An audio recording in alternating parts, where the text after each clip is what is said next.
Hey, how are y'all doing this morning? It's pretty early for a lot of economic numbers, isn't it? Did y'all get some coffee and all that kind of stuff to be able to stay awake?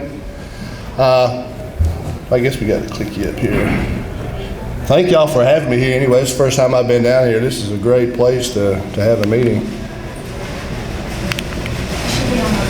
On the right side? Okay. What I'm going to kind of go through today is kind of set the stage. The last part of the presentation is going to look at how important peanuts and peanut production is in the 4 states that we're representing here today.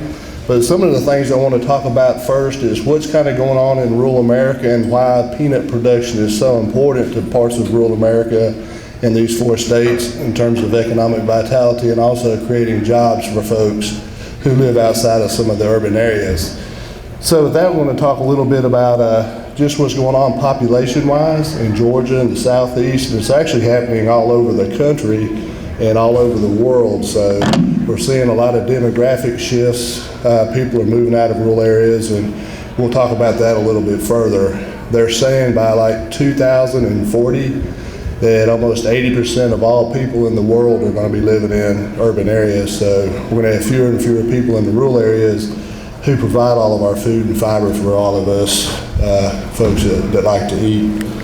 So just to give you an idea, this is Georgia, and I've also got some graphs in here for Alabama, Mississippi, and Florida as well too. But since I am from Georgia, we've got some graphs here, and a lot of these same trends are happening in these 4 other states. So just over time, you can see the population of Georgia and how it's increased all the way from 1900s all the way up to 2010. We've had a pretty significant increase, especially starting in the 50s and 60s as people are starting to move in the state. And this graph gives you an idea of what's going on in terms of natural population growth versus migration, people moving into the state. And you can see it was pretty consistent. We actually had negative migration or a significant net migration outwards up until about the 1960s, and then we started experiencing more people moving in and moving out.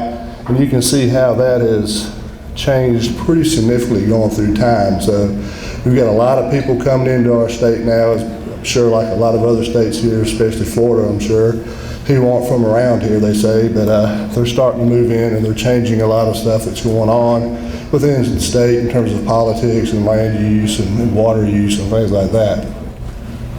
So you can see between 1990 and 2000, we had a net migration of over 1 million people moving into the state of Georgia. So it's a pretty significant change or a pretty significant impact on the state's population.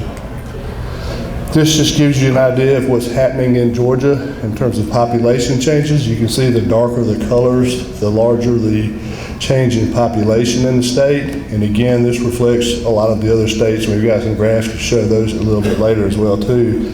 But you can see some of the states where we have a lot of agriculture, a lot of row crop land down here in the southwest part. There really hasn't been a lot of population growth. It's either stayed the same or kind of has decreased over time from 2000 to 2010. And you'll see later on, we've kind of got a belt that runs from Augusta, which is up here in the corner down to the southwest. It's kind of a poverty belt there. And you'll see how that's been impacted as we go through time as well too. If you look between 2010 and 2015, you can see there's been a significant change in population in the state. And again, this is happening not just in Georgia, but in Alabama and Mississippi as well too. You can see that kind of midsection of the state there is losing people to more urban areas. And you can see the growth up around the Atlanta area and then down here along the coastal area. So we're seeing people migrating out of rural Georgia, our production areas, and moving to more more urban areas in the state of Georgia. So just to give you an idea of what happened between 2010 and 15 in Georgia, we've had 36 counties. We got 159 counties, which is a lot of counties, right? We got, I think, second only to Texas in terms of number of counties. But we've had 36 counties that have had a negative natural increase in population. So these people are just moving out of these counties. Nobody's moving back into them. And so they're losing folks at a pretty significant rate. And then if you look since 2010, we've got 78 counties that have lost population, right? So that's a disturbing trend as well too. You can kind of see that band right there in the middle of the state, the darker colors showing where people are leaving and moving to other parts of the country or other parts of the state as well too. And this is significant. A little bit later on when we start looking at this, you'll see a lot of the people that are leaving are what age group y'all think? The young people?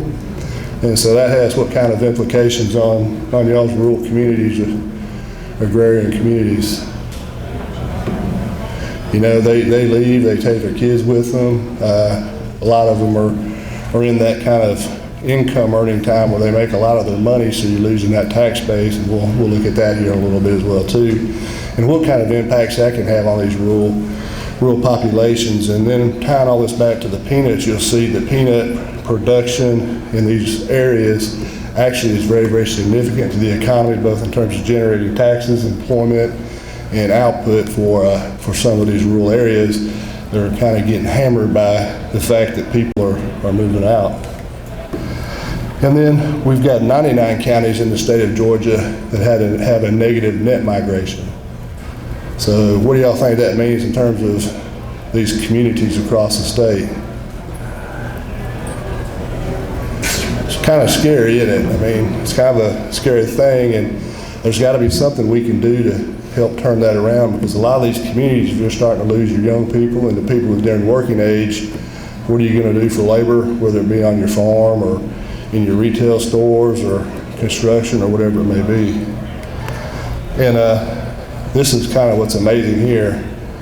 You know, 7 counties in Georgia account for 2/3 of all the population growth that we've seen since 2010.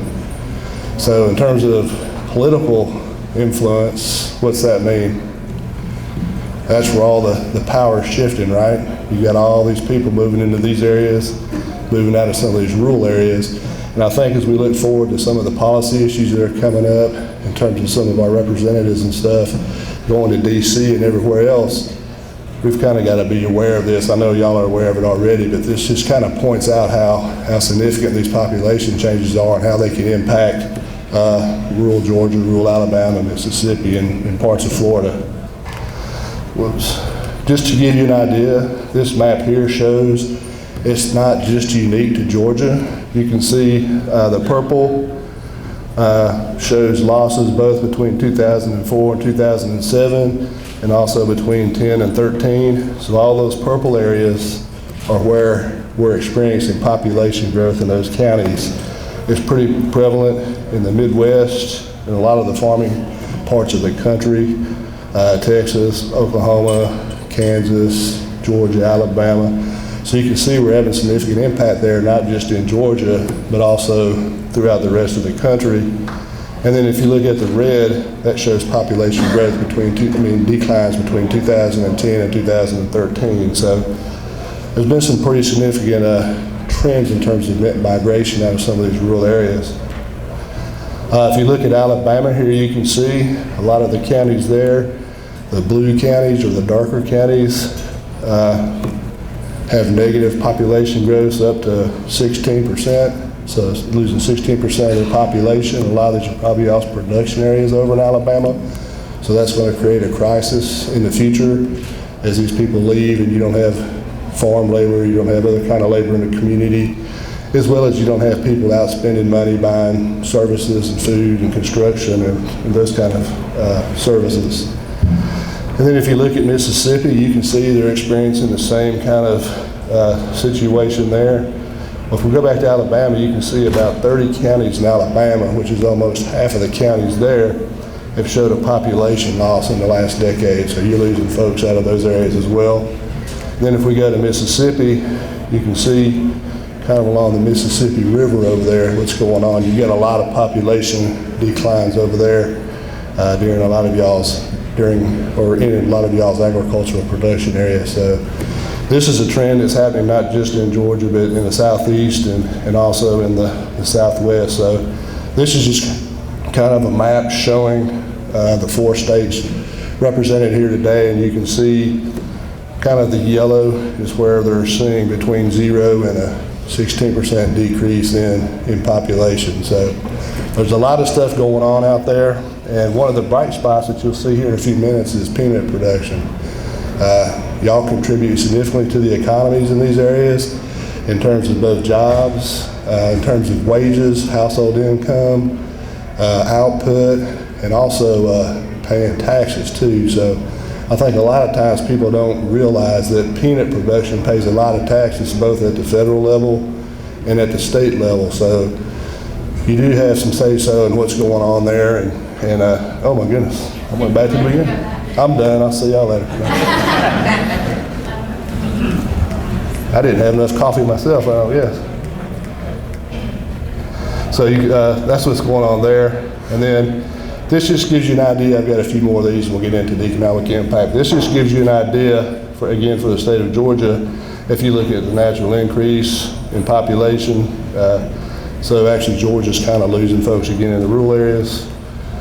If you see 37 counties with larger populations in 1920 than they have in 2010, we have 11 counties with larger populations in 1860 than we have in 2010. So that's pretty hard to believe. We've got, Georgia's got 10 or 12 million people in it now, but we have a lot of counties that are less populated now than they were 100 years ago. This gives you an idea again in terms of rural-urban growth rates. You can see the rural growth rates aren't really increasing very much compared to the urban growth rates in the state. And then this is the demographic, or this is the slide that really kind of is worrisome to people. It should be kind of an even curve. You see where it looks like somebody took a bite out of the top of that curve there? That's the people that are in their prime working age, right? Those are the people 18 to 54, 50, somewhere around there that are actually out making money, earning income, and you can see those populations have dipped. And again, this is not just unique to Georgia. This is happening all over the U.S. and the South. So what you have is you've got a lot of younger people, your working age people are leaving, and then you're kind of left with people like my age and older that are still in the community. So the communities are getting a lot older now, and you're kind of missing that very important segment. And a lot of times those people are in childbearing ages, so they'll have kids and they may not come back. So it's kind of a perpetuating cycle. And this is expected to continue into the future unless there's some way we can reverse these roles and create jobs and try to get these people back to these rural areas. Just to give you an idea, you can see we got a negative growth rate in rural Georgia between our young people, 19 and under, and also between 20 and 64. But we've had a pretty significant increase in older people in these populations. So it's been a big shift in terms of who's living in these communities now, and it's getting older, which means there's going to be more resources, more demand on resources from these individuals within these particular communities going forward.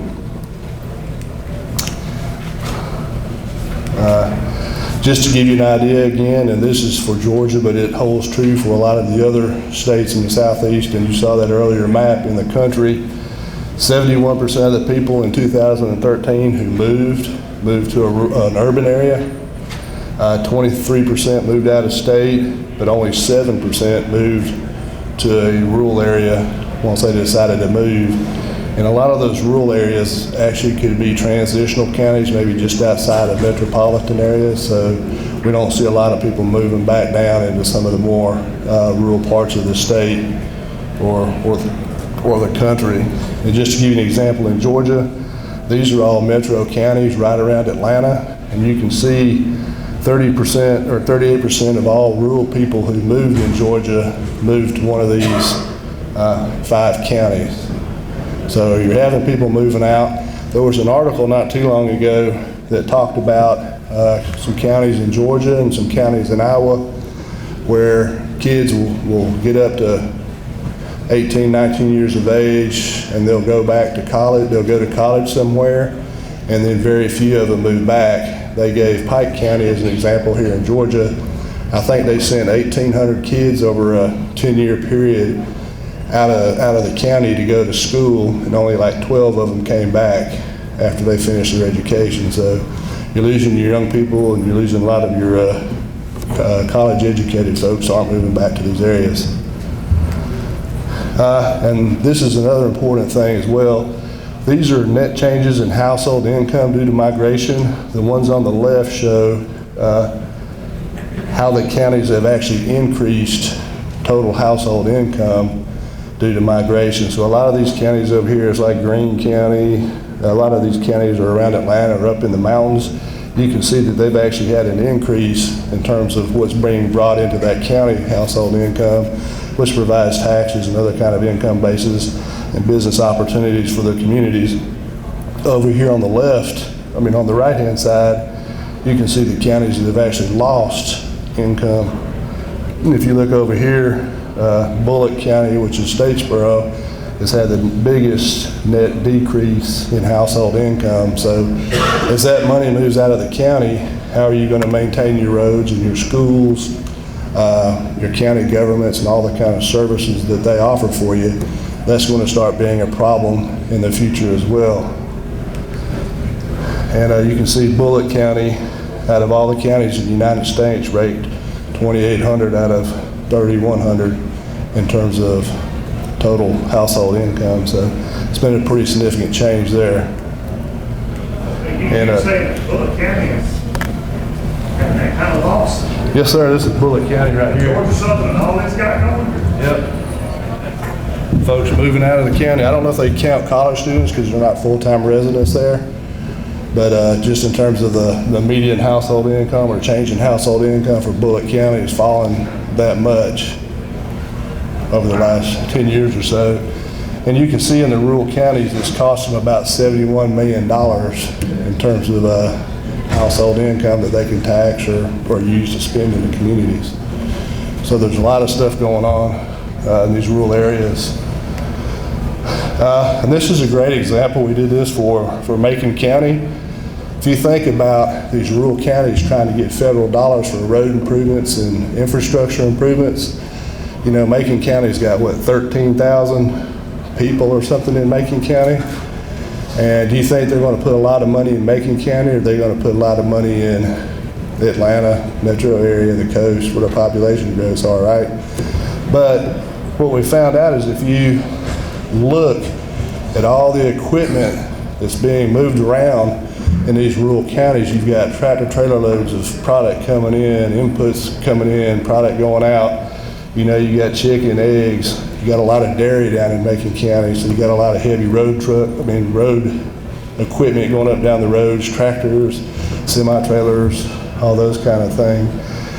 And so what they figured out is in this one county alone during 1 year, it was estimated that there were more than 100,000 tractor trailer trips just in Macon County alone related to agriculture. So that's pretty significant. You don't think about a county with 13,000 people having that much traffic.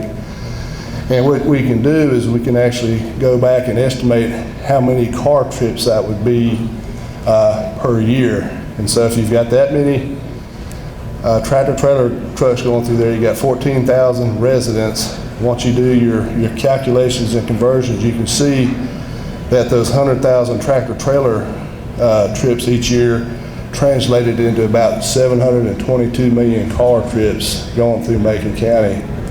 And now they're trying to compete with some of the other areas for infrastructure improvements. You've got to have roads. If you're running your equipment up and down the roads, you don't want all bumpy, torn up roads. You need the improvements and the infrastructure on your bridges as well too. So as your populations change and people are not aware of some of these factors here, it kind of puts a lot of pressure on rural communities to keep their infrastructure up, make infrastructure improvements, to attract new businesses, value-added businesses, and also to keep the production running smoothly. So that kind of is the what's going on out there. And this is the bright spot. I wasn't trying to be negative to y'all earlier. I just want to let y'all know kind of what's going on out in these communities out there. And now we can look and see how important peanuts are to rural Georgia, rural Mississippi, Alabama, and Florida. It's a bright spot, and we need to keep it going on. So hopefully all the farm bill stuff and all the policy and legislation will take some of this into consideration when they try to make some policy improvements or changes. So what we did is in the state of Georgia, we've got a book called the Farm Gate report. All of our county agents fill out a survey every year, and they fill out how many acres of peanuts, peaches, cotton, whatever it may be, are grown, what the yields are across the state in their particular county, what the prices are, and we compile all that data for about 81 different crops out there. So we use that data to give us a basis for what peanut production is in the state of Georgia. For the other states, they don't have that farm gate report, so we use NASS data to come up with acres and yields and those kind of figures there. And then we've got some software called M-Plan. It's kind of it shows all the different linkages within a community between farmers and feed stores and restaurants and construction and different services. And it mimics how these dollars trickle through the economy or multiply through the economy as the dollars are being spent in a particular community. So, you know, if you go out and purchase seed, fertilizer, herbicides, repairs, maintenance, and all that kind of stuff, peanut production relies on these services as well too to maintain your tractors and your equipment and to purchase your inputs. And so we use that model. A lot of times you can think of like a monkey grinder with a big box, put the data in and crank it and these numbers come out, but it's actually scientific and approved. And we ran this by the chief economist at M-Plan to make sure we did it right to collect the data. We did use representative farm data supplied by Dr. Stanley Fletcher. He's been doing rep farms, I guess, for, oh my goodness, 20 years. How long have you been doing it, Stanley? Long time? Long time. So we've used those farm data, and what we did is we went through and built a production function. M-Plan did not have its own production function for peanuts. They had oilseed, so we used that to build a production function specifically for peanuts to make sure we got a good representation of what's going on and the linkages back and forth. So we did that, and what it kind of shows is all these different inputs, labor, services, and everything goes into producing your peanuts. And what we measured was peanut production and expenses and labor all the way to the farm gate, right? It doesn't take into account anything after the shellers, the candy manufacturers, the snack manufacturers, anything like that. It's just the value and the contribution of peanuts from the time you start planting until the time you actually harvest those peanuts or dig those peanuts out of the ground. And this is just kind of a confusing model here. So you've got direct effects, and those are the total revenue for peanuts, total employment for peanut production, and a couple other variables that you stick in there. Those are all the variables that we collected from the farm data that we plugged into the model. And then you've got your indirect effects, and those are the effects that as you go out and buy seed and you go out and buy fertilizer, you know, it measures those contributions to the economy too. Those sales or output numbers there and employment and taxes. And then you have the induced effects, because if you go to a store and spend $100,000 on seed and fertilizer, whatever it may be, you pay those people there. Those people in turn go out and they buy a house and they go out to eat dinner and they buy a car and all that. So it measures all those effects, not just the production effect itself, but all the effects that are associated with peanut production in that particular community. And so for the state of Georgia here, this is a pretty busy graph, but you can see that for 2015, the farm gate value for peanuts was $685 million in Georgia, and that's just at the farm gate level, along with employee spending and sales and input factors. So it contributed about $2 billion to Georgia's state economy once you run it through this M-Plan model. So that's a pretty significant amount of dollars being generated in the state by just one crop, right? And you can see down here on the bottom some of the different sectors that are being impacted by peanut production. You have agricultural support services. That's that first bar graph line over here on the bottom left. You have pesticides and other chemicals that are impacted there. You have banking, maintenance, repair, and construction. And the list goes on down all the way to insurance, electric power, wholesale trade, and real estate.